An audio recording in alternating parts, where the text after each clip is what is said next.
Okay, ladies and gentlemen, we are here for episode 26 of the challenge series, and I'm just taking a basic glimpse at the commentary notes Gina left behind.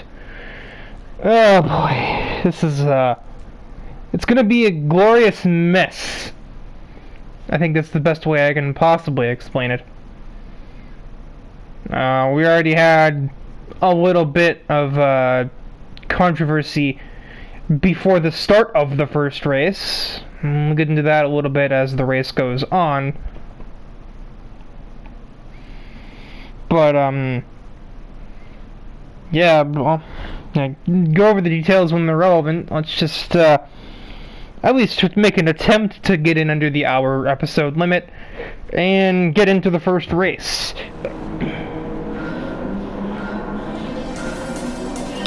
Alright, the first race of the episode is officially underway. It's the A640 class race at Fuji. The primary POV car here is Thomas O'Reilly in his slightly redesigned 51. That's such a weird, name to say out of context. The 51. Like most other cars, at least there's a letter in the name somewhere, but nope, this is the Ford 51. Technically it's the Wicked Fabrication GT 51, but nah. Details, who needs them?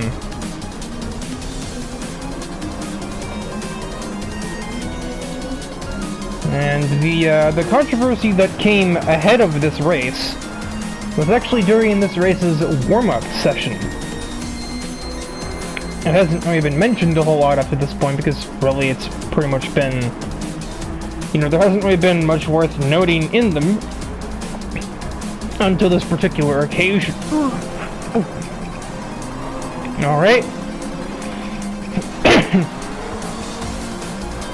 Sudden gag reflex. But basically, this warm-up session, two drivers that are not even on this track right now were taking warm-up laps. Natsuki Narashi and Thrasher were, the ones at play. Natsuki had a pretty big run heading down this front straightaway, the one we're on right now. But jammed up with the brakes after Thrasher moved a little bit to the left, because we just saw O'Reilly 3 wide with Scarborough and Torini.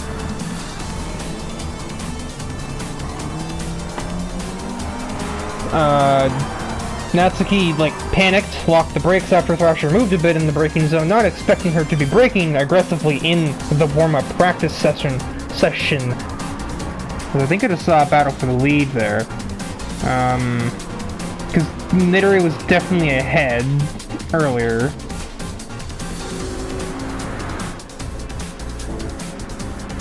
Oh. I think that might have been a bit of an oversight on her part. Yeah, she never stretched out her gears. Whoops. That's kind of important on a track like this.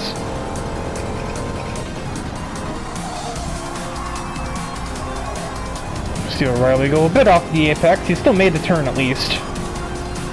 At any rate, short 3-lap race, I kind of have to be quick about this. I believe actually the delay that came following this crash is the reason that it's not a 4-lap event, because of time constraints. We're not the only ones that have to use this track. As O'Reilly is creeping up upon the 2 leaders of Reiko and Nitori.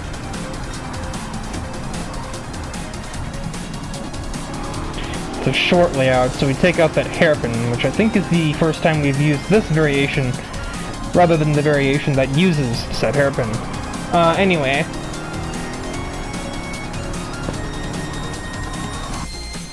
I'm gonna pause and finish the thought. Because the battle for the win's about to happen, and I'm gonna be talking about random crap. So,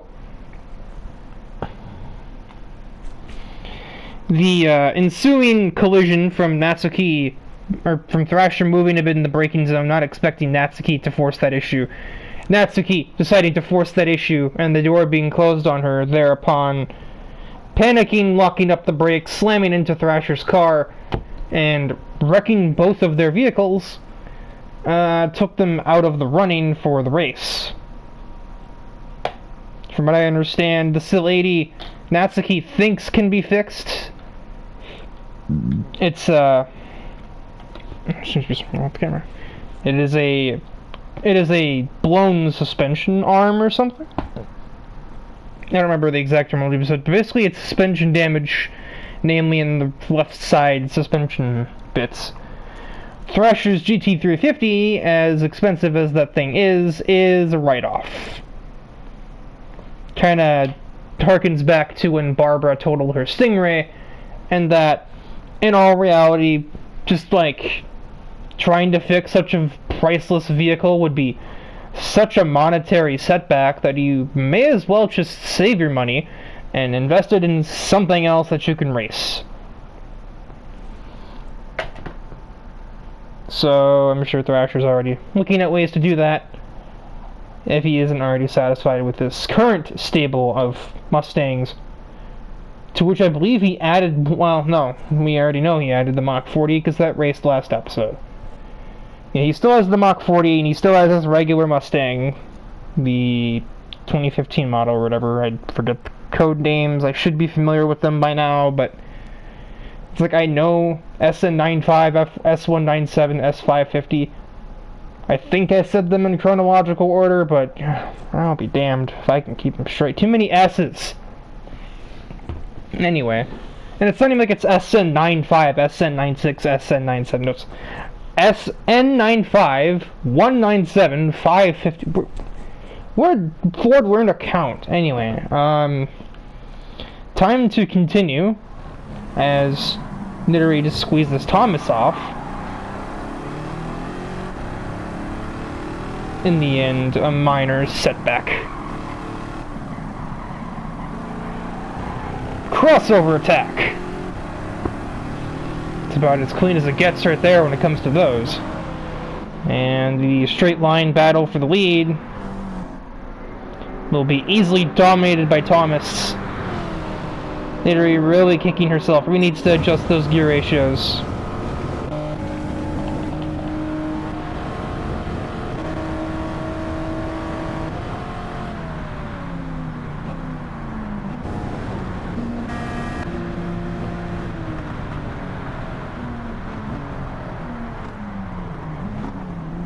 Oh, hi, Gina.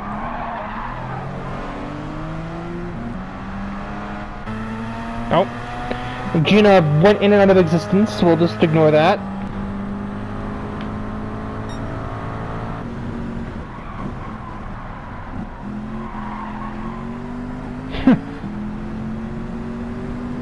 That was a slick move from Joe Moore. I couldn't help but notice these two seem to spend a lot of time near each other on the circuit. I don't know what that is, but it just seems to be a thing I've noticed.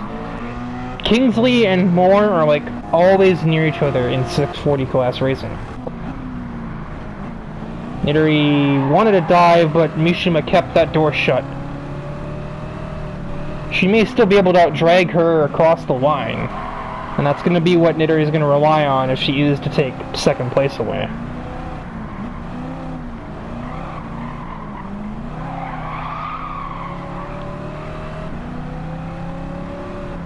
I questioned Nittery on why there seems to be some kind of weird metallic thing on her trunk there. She didn't really know either. It's not rust, it's a thing that's there by intention. It's just so weird.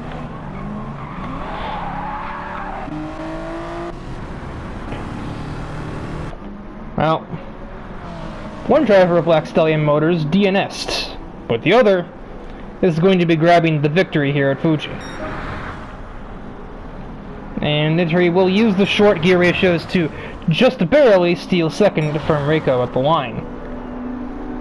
Now Tsuba Takane, who's really been a sleeper driver pretty much the whole time, grabs P4, and that was very close at the finish line. I kind of wish the game left that running for a few seconds more, because that could have gone anyway between Scarborough, Torini, Mulsanne, I think Sham and Kingsley were all part of that little, like, run to the finish. But, no, the game has decided that that is not important. So, on to the second round. We're here at the second race of this episode. It is now a 640.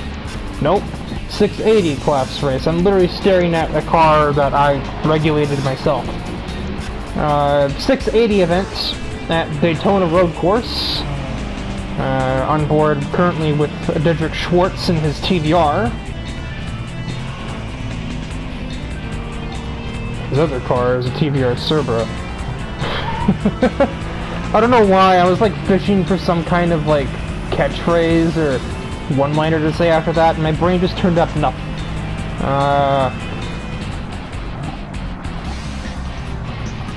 As he misses the third hairpin.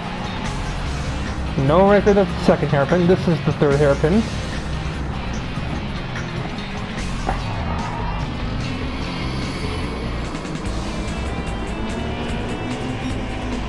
Schwartz is very badly loose coming out of what I believe is turn 7? I don't know. I don't really like this track too much, so I don't really care much about the semantics of it.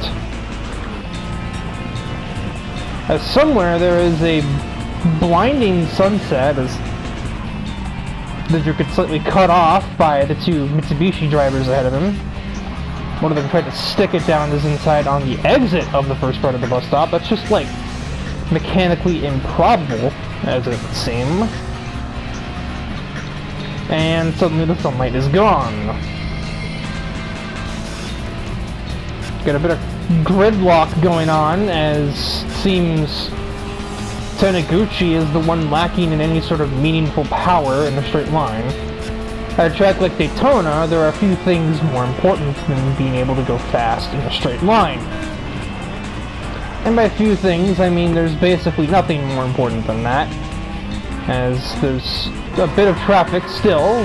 Hikari is really making a mess out of, well, everything. He's just in the way.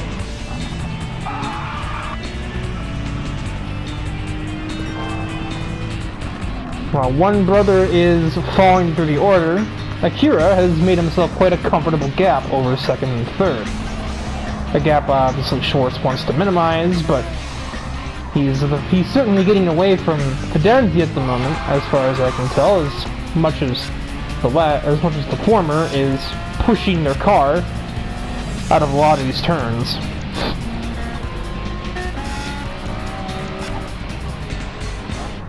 It just seems to just kind of be a showing of Thrasher's class more than anything, because other than Dedrick Schwartz, the rest of the top 5 is drivers from his crew.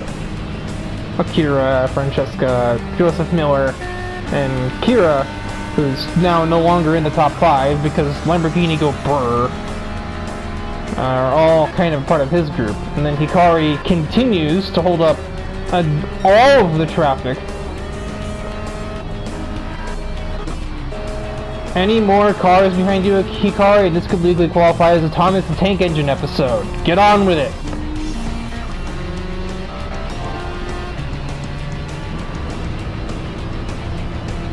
I look away for a couple of seconds, and with swiftness, Dedrick Schwartz takes away the lead from Akira. Of course, being a Ferrari, this thing's gonna have more top speed than both of them. Schwartz nearly does a complete botch of T1.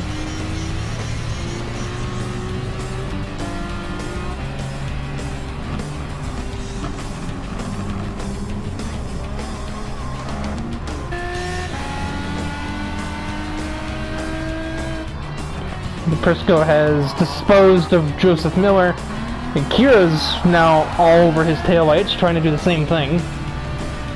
Same thing. Like, what is that?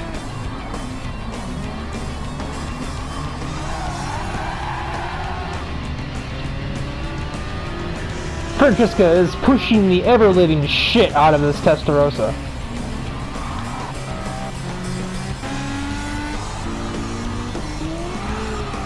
Oh, this thing. This thing probably looks absolutely hilarious on the front, like on the straightaways. Fidenzi is just breathing in Akira's exhaust fumes right now, but just missed a shift, so good job on that. Okay, gets into Akira, and just kind of forces him out of the way. That seems uncharacteristic as fuck.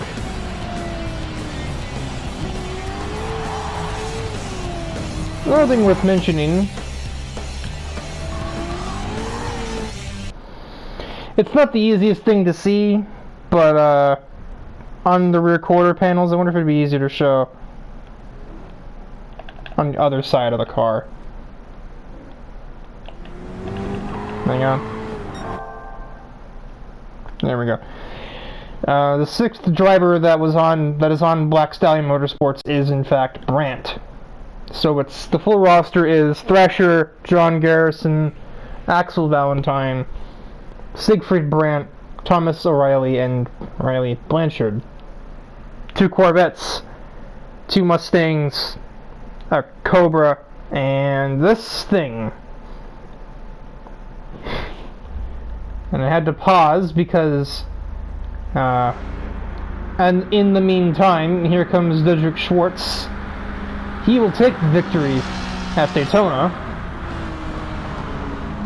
Fidenzi not too far away, and might have been a close battle where they're a 4th lap.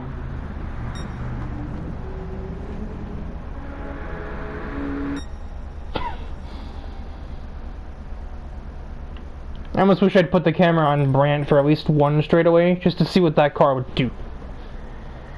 Taniguchi, or Hikari, specifically, goes from starting on the front row to finishing 17th. You might want to look at that engine of yours, Hikari. There seems to be something critically wrong with it. On then to round 3 of the episode, I guess. We have arrived for the 3rd race of the episode. It is a 720 class race at High Speed Ring. And, for some reason I was about to, for once there's a full grid. No, there was in the last race. There was in the last round, reckon. And there would have been at Fuji if not for the mess in the warm-up session.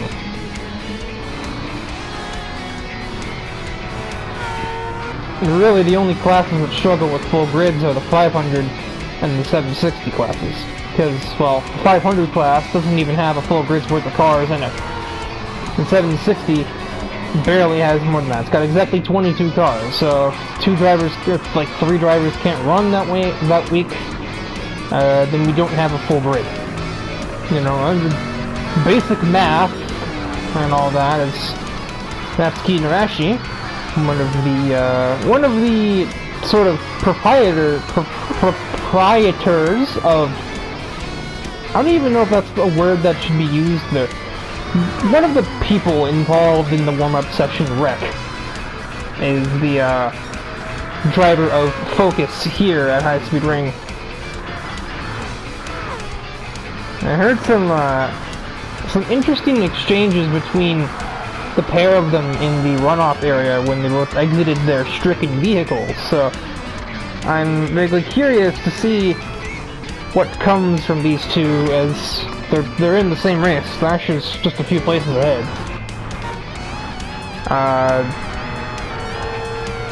Also keeping in mind, this would be far from the first time that Natsuki and Thrasher have had it out for each other. As a matter of fact, it's but God knows how many at the time, if anyone thinks back to the Challenge Series Twisted Invitationals, especially in the Unhinged era.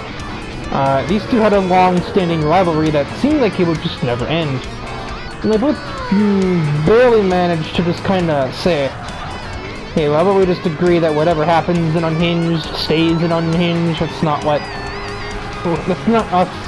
us having beaten each other around in Unhinged for ever be dragged into the professional Challenge Series on the closed circuits. And I saw some collisions there. It wasn't huge, but I think Natsuki probably sent a message to Thrasher there. As far as, I will not be trifled with. And I think she kind of like ran into his door once or twice on the straightaway. Ultimately, though, I expected a hell of a lot worse. Now, Natsuki will chase down the two leaders, Ryan Wolf and Nico Mizoto.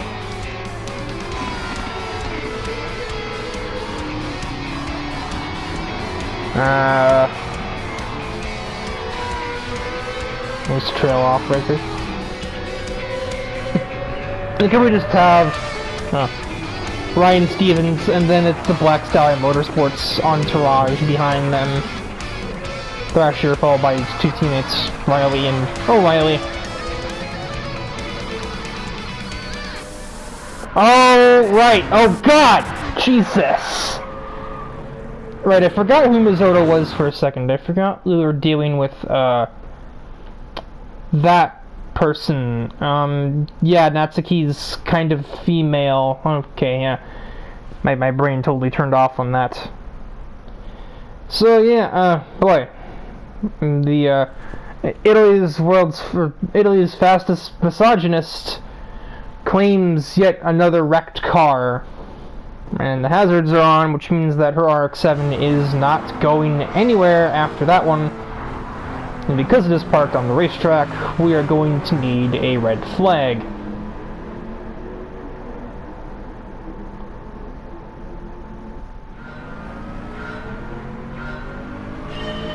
Alright, the red flag has subsided, the track's been cleared, the race is green again. We have cut down 3 laps from the total race distance. So you have a 3-lap dash instead of a 6-lap run to the finish. And, Mizoto getting conflicted here. Thrasher not terribly pleased. Yeah, I couldn't help but notice that whoever decided on the POV following Natsuki's DNF decided to be a little fucking instigator and be like, oh, one driver in the warm-up crashed, let's put the camera on the other one. So, yeah, now we're following Thrasher at breaking the fourth wall. As the person driving, it seemed weird to not start in last place. So, much less starting third, which is where Thrasher was running when the red flag was called out. I think he was running fourth, but he was behind a car that crashed, so he obviously passes Natsuki when they leave the circuit.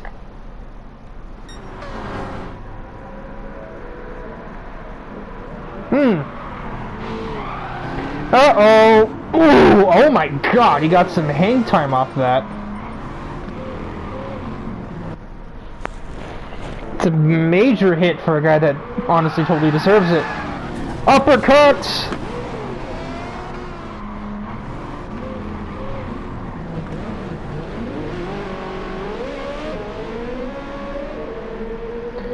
He manages to continue though, so he doesn't DNF and we don't need another red flag. I don't know if I'm upset or relieved that he didn't have a DNF.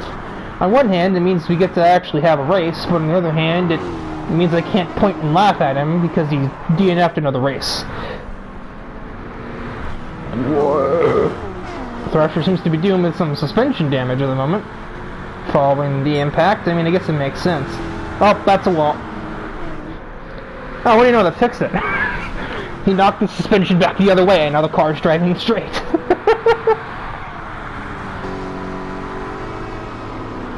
Whether that was tactical or just sheer luck that worked. Either way, it's kind of funny.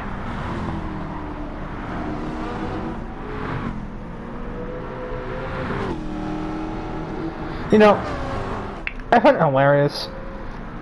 When Thrasher designs the cars for some of his own characters, you can barely see it above the window there. He has the driver name shown on the car, which is something that I don't do. And if that were a thing that I put on the vehicles driven by my characters, I'm trying to see, there's nobody else in this race whose car Thrasher designed. I designed every other car here, so that's not helping the case here. But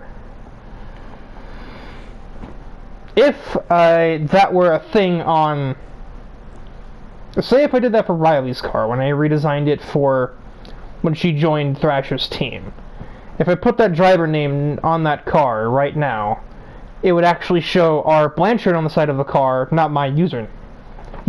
Unfortunately, because I'm playing as Thrasher here, that's kind of gone to waste because it's not showing Thrasher's name, it's showing my name. So, just a bit of irony, and that's kind of the reason why I never used those on the cars I made, because then if I'm playing as them, it doesn't actually show the name of the driver that's driving it, it shows Riker Lommel 71.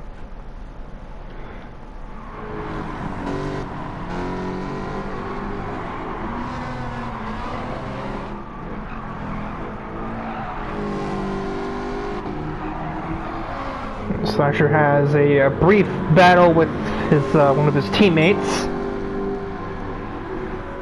but pulls ahead of it,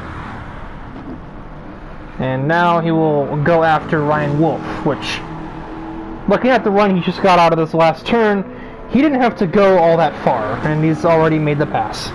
Alright.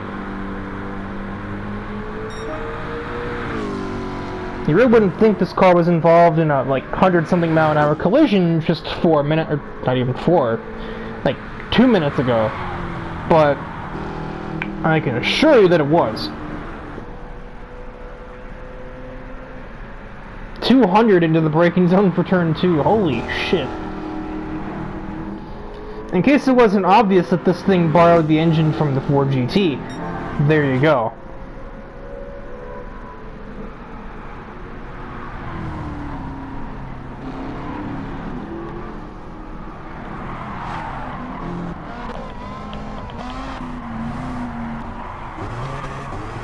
Some battling in the midfield going on.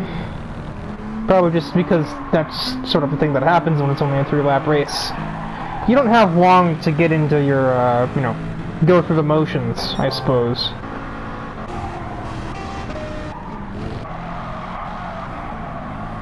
Riley would have caught Ryan Wolf, but she has run out of time. Thrasher, who has gone from DNS to watching Natsuki DNF to winning the race here at High Speed Ring.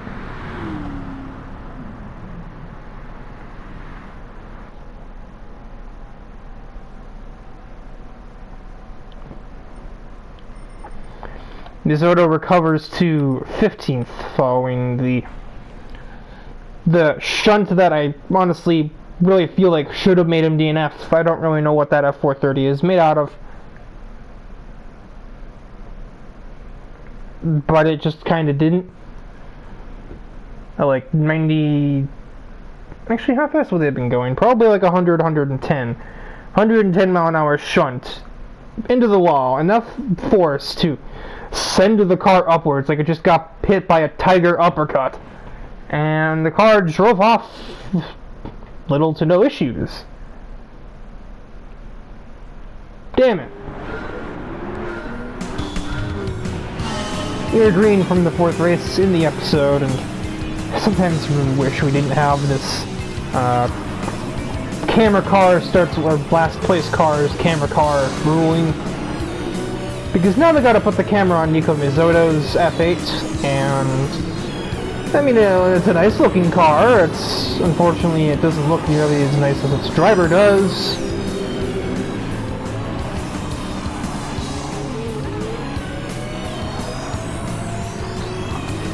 As we already watch him shove his way past the competitor, he just kind of moves James Stillwell out of the way.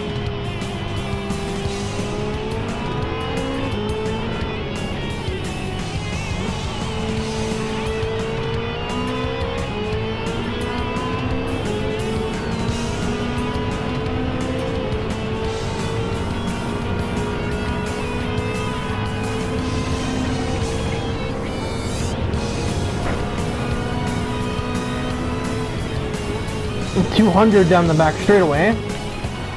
I never use that camera. I keep forgetting that it even exists. as mentioned earlier, it was kind of referenced earlier, as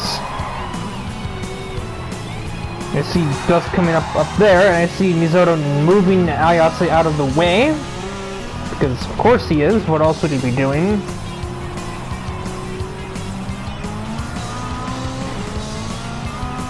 What was I saying now?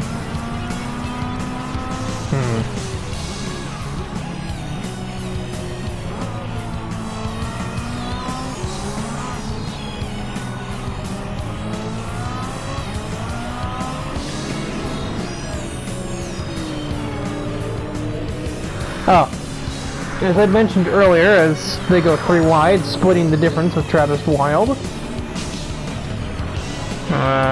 Zoto is being cut off by a bug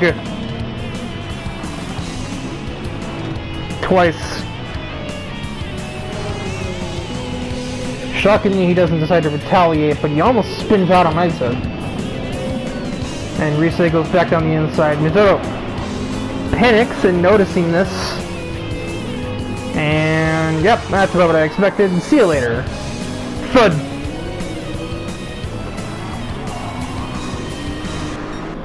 The camera sort of censored that, but you could kind of hear what happened. Punches her into the wall. Not a big impact, not enough to really break the car, but you know, still obviously a dick move for a dick driver.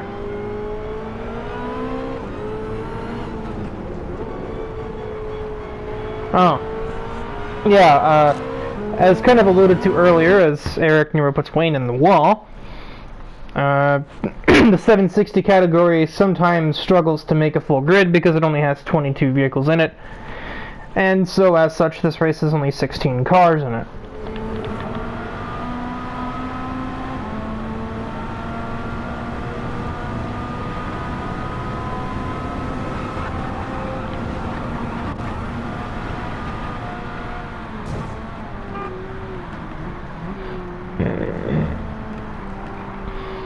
Apparently, Mizoto is taking issue to the fact that Barbara decided to take the racing line.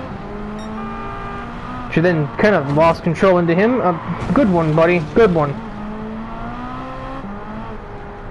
You let your emotions cloud your judgment. It cost you. As Hansen and Eric continue to use up one another. Hansen...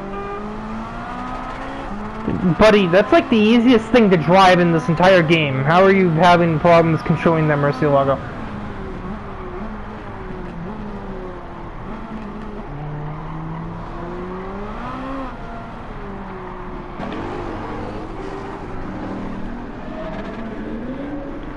Yep, there's the contact.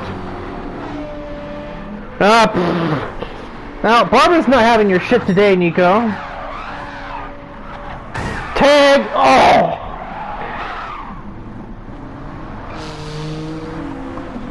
Well, there's that Mizoto DNF we were looking for from Deep Forest, High Speed Ring. Yeah, for what I see here, he just kind of tried to clear himself by cutting off Page down the front straight.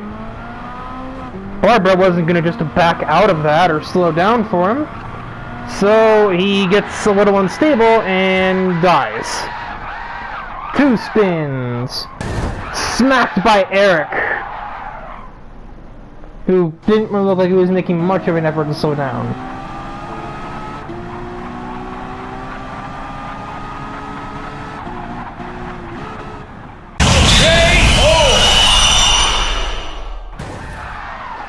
Did he drive at him? Did Eric hear the Mortal Kombat announcer in his head just there or some shit? Yeah, basically it seems Barbara clipped him in the quarter panel. Mizoto overcorrected to try and stay off the left side wall, and he instead just finds the other wall. And Barbara narrowly misses his utter stupidity. The loudest collision ever. Eric just drills him in the door, and bye-bye misogyny.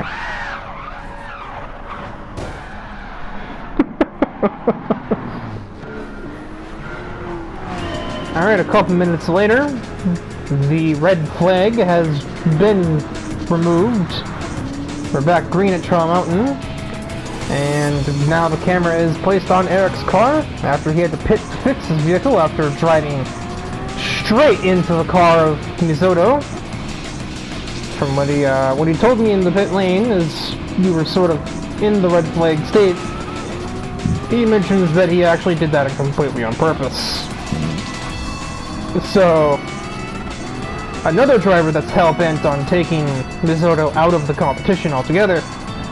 But, no, Gina doesn't see anything wrong with the fact that there's a driver in the series that literally, like, almost a third of its competitors, just, like, collectively despise.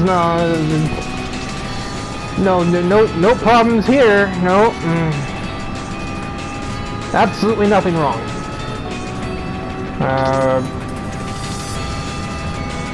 That is very fast. Almost 210 at the braking zone.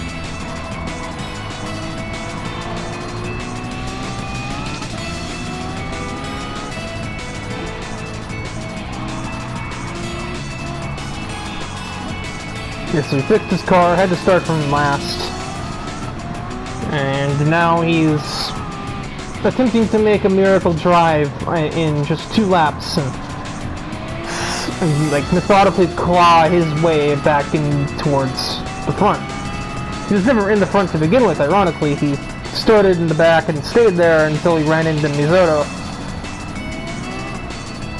But this like moral victory of having taken Misoto out of the event seems to have filled him with determination or something like that.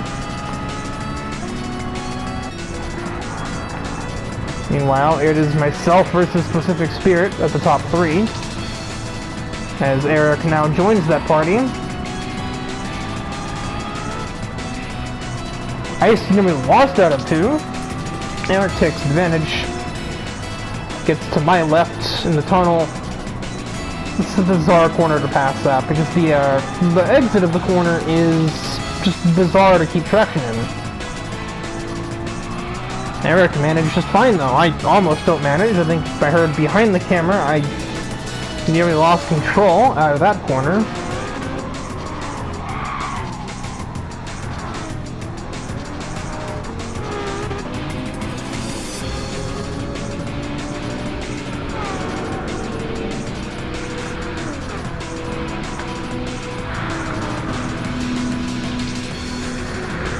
Eric will effortlessly outdrag DeFrisco, heading towards this braking zone.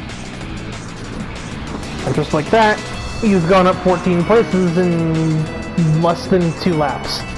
Whoa, that's to make quite a save there. He seems to get complacent and lost track of his fundamentals for a second. That puts DeFrisco back on his exhaust pipes.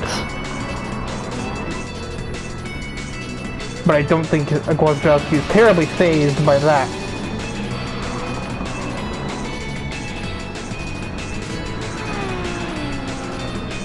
2 more corners to navigate. Probably the best ones on the track for a car like a Huracan. Slow speed means all-wheel drive has the advantage, but it doesn't seem to matter. Comebacks like this, folks, are why Eric Gwozdowski is the winningest driver in the Challenge Series. And he adds another one to the list. And that's not just like me, like, ass-kissing either. Like, in the record books of the original run of the Challenge Series, back on Assetto Corsa, he actually had the most wins, and, well, tied with the most championships with 2, which is something that only Travis Wild and Didrik Schwartz managed with him. But not to mention, Gwozdowski runs the highest division, therefore meaning, hypothetically, the most stiff competition in 760. So, and he doesn't run anything else. It's much less the case of he's the winningest driver because he runs the most races. No, Eric was the most winning driver in the original run of the Challenge Series, and then in CS22, he's managed to collect wins in the highest division and running only in that division. Some of the other more winning, or like some of the other winningest drivers in the series run in more than one. Like the Mercury Racing Girls myself, girls and myself, separate category. Like, no, Natsuki hasn't really won many races. Who else has like a bunch of wins? Am I an idiot? Well, Thrasher has a few, and he has wins in multiple classes. I have wins in multiple classes. I already mentioned me. I'm an idiot. Tyler has at least one win in each class, I believe. But Eric gets all of the victories he gets by running basically 1/5 of the total events in the Challenge Series by running in only the 760 class. So, I'm sure if he ran in other categories, he would be racking up more victories, but he doesn't. He doesn't go for quantity, he goes for quality. So, on to the roulette race, I suppose, to cap off the episode. We are green here in the roulette race, since I just watched Colin Morris aggressively change lanes. He's run on board with Veronica Katsuragi in her 02 NSX, which at this point I feel like this car has become more synonymous with side stories than with the actual races in the series, but in a way I guess that gives the car its own distinct identity and charm to it if it appears more as promotional material than racetrack material.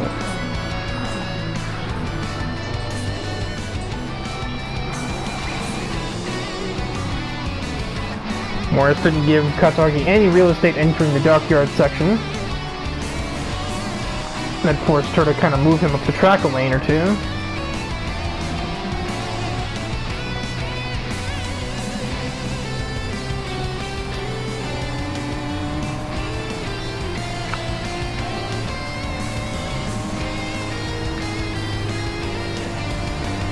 Catching up to somebody that she knows pretty well in the form of Stephanie Kaiser. More nerve. Oh, aggressive blocking from Kaiser, and I think she just kind of let her by after that, not wanting to be a dick about it.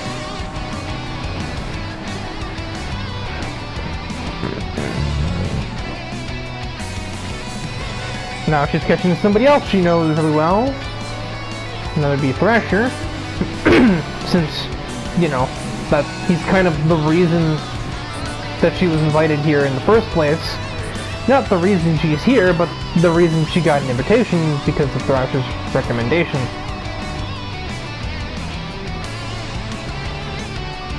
And then ahead of him is somebody else that she knows well in the form of Satoshi Rollins. So, go figure.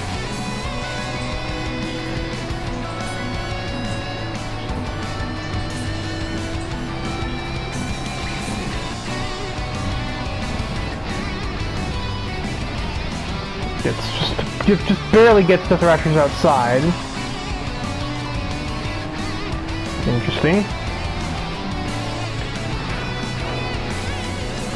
But a lapse in judgment there from the Honda driver, I guess.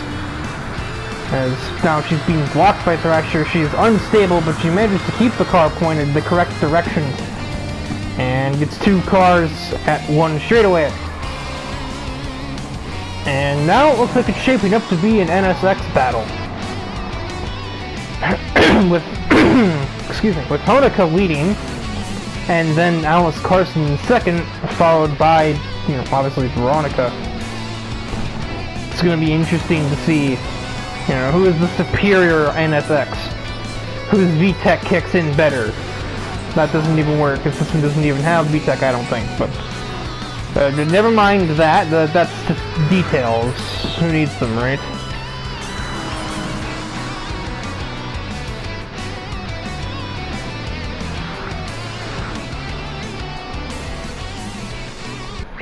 So she said, no, not even a slight chance of sending it from there.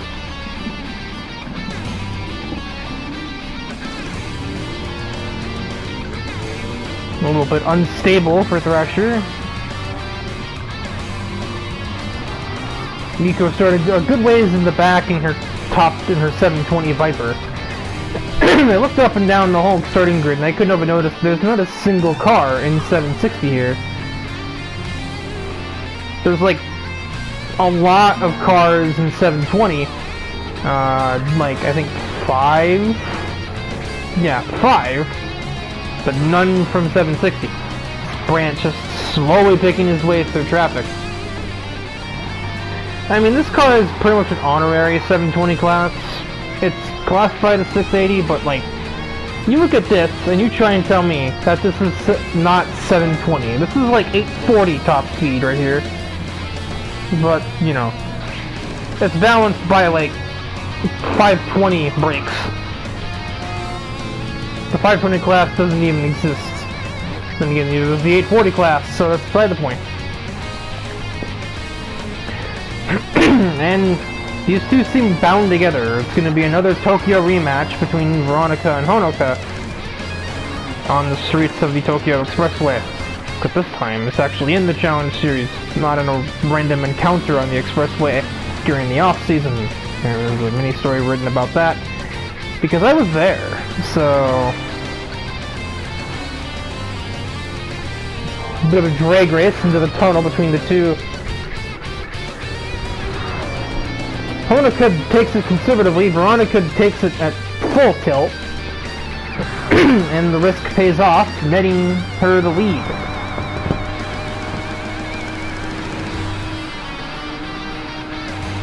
Honoka already a pretty good distance away, means that she's probably not going to have any real chance to try and get the lead back. Veronica's already making good her escape plan up ahead.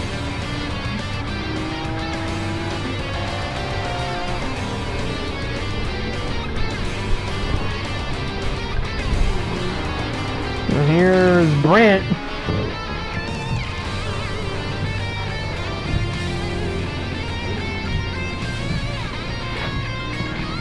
You know, the funny thing about this too, he's not taking these corners at like low speeds either. Honestly, the car's brakes are the only weak point. If it weren't for the fact that the brakes were below average on this car, this would probably be like net 800 class. It also probably amounts to the fact that he has to brake so much earlier because he's hitting every corner like several miles an hour higher than anybody else is. Goodbye, Thrasher. Goodbye, Rollins. Jesus.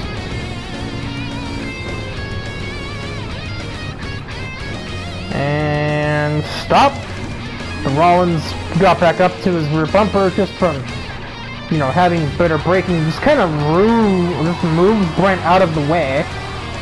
It was a little bit sporting. And again, compared to what I've been seeing in the last couple of races in this episode, just a little bit of a maneuver through the low-speed corners. Honestly, it doesn't even seem like much anymore. I'm used to seeing just blatant fucking takeouts.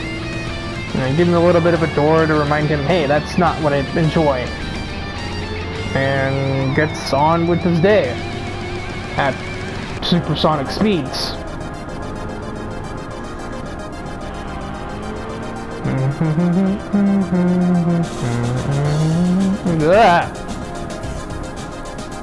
I'm humming over music that's not what I'm humming.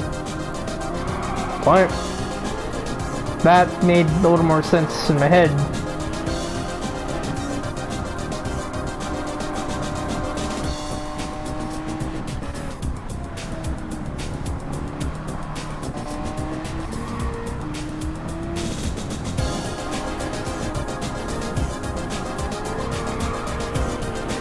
Okay, Brant is running down Carson through the corners. So much for the whole 180 SX concept, as we have now begun what I believe would be the final lap of the race. And Brant just clobbers the back of Carson. And then Carson nearly clobbers the back of Brant. That is the law of equivalent exchange, but Carson didn't actually hit him.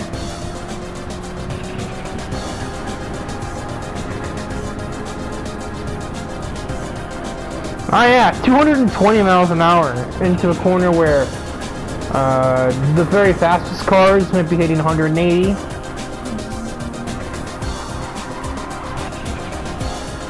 like Nico did, for example.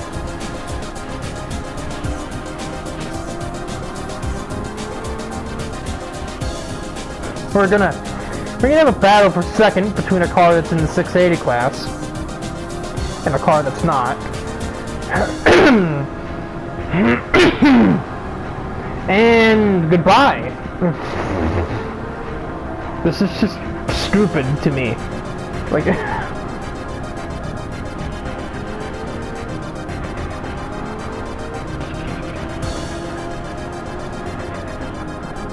like, we need to look into rebalancing this guy, and this is just, it's funny, but it's also kinda slightly dangerous. Not that dangerous driving has meant anything to Gina thus far. We all know that, but like, you know, this is the kind of danger that's out of Brandt's control. He may be the best driver in the world, but if he's doing 230 and the car ahead of him is doing 150, there's going to be a crash no matter what. As there is the session timer, which marks the end of the race as soon as Veronica comes up to the line to grab the victory here in the roulette round. And here's Siegfried. Honoka remains on the podium, and Alice Carson barely gets P4 over Nico in a drag race to the finish. Rollins won the 680 battle that doesn't involve Brandt. Orleans, what was that? He just lost to 4 680 class cars. Joe Moore defeats another truck to win the 640 category, and my dad wins the 600 category. And so that'll wrap things up here in episode 26. Be aware of the or be on the lookout for the side story coming in the near future that will detail the background events of this episode, because the commentary didn't really lead it on, but it got very, very juicy, very controversial in the different pit areas this week.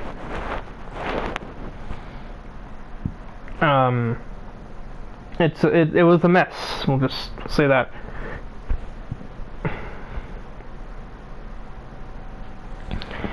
But until then, goodbye.